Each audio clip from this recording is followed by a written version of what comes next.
another wing, Patrick Williams out of Florida State. Patrick Yeah, Williams is 6'8", 225 with really good length, really, really strong frame, can guard multiple positions, the front court, the wings, tries really hard on defense, shoots off the dribble, comfortable inside the arc, beyond the arc, high IQ both ends. He has potential as a pick and roll player, a pick and pop player, decent handle, decent passing, good shot selection, 84% free throws. yeah, That sounds amazing to me. The only thing is he gives up a lot of blow bys on the perimeter. Doesn't have a ton of lateral quickness. Light feet is gonna switches. He's gonna get killed, and then just some turnovers and travels and stuff like that in college happened a lot to him. I think he led his conference in turnovers, which is obviously not a good thing. But horrible. Yeah, so maybe a project like that. But he has a lot of skills that are going to be good for a team right away. Just kind of like bankable skills right away. yeah, he has to be in the top 10 because of how much Yeah, people talk about him. yeah. But I think he's the biggest bust in this Well, draft really, because the amount of turnovers he had as a not point guard, like a non-point guard, to have this many turnovers is crazy. So I just think he doesn't have the greatest handle, and I think if he doesn't have the greatest handle, I don't think he could be a 1 to 3, and I think he's better suited for maybe the power forward spot.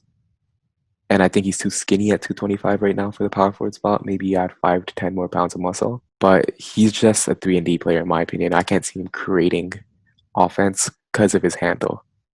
really, I think he has a better handle than you think because if you look at the turnovers, they weren't the types of turnovers that you would normally think of. A lot of offensive fouls and stuff like travels and stepping out of bounds and stuff.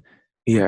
That is where the majority of his turnovers came from. Now, obviously, if you're stepping out of bounds and traveling, you don't have the best handle in the world. But Hmm. I don't think he's a player without a handle like some of the Sadiq Bays or some of the other wings that we mentioned.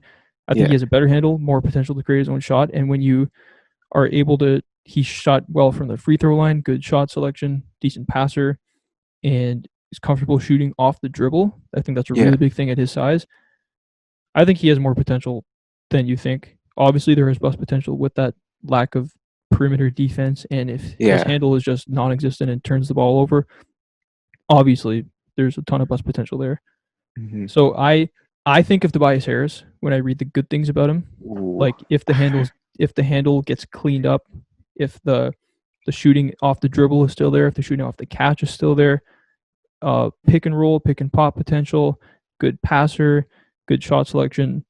I think those check a lot of the Tobias Harris boxes. And then also Tobias Harris is not the greatest perimeter defender in space. So just I see a lot of Tobias Harris in him. Yeah. I see Hollis Jefferson as someone who can be a playmaker, who can get the ball a lot, but I just don't think he could do it at a starting capacity. I think off the bench, where he could be a playmaker at like that 4-3 spot, I think he could do. But I just can't see him being a starter in this league. He's a way better shooter than Rondae Hollis Jefferson, though. Way better shooter. Yeah, but we'll see if it translates because I don't know if he has the same playmaking as Hollis Jefferson. Rondae's a decent playmaker. Like Yeah, he's actually decent. If he could yeah. shoot, he'd actually be a really good player. Thanks for watching. Listen to the Stretch the Floor podcast on Apple, Spotify, or wherever you get your podcasts, and follow us on Instagram.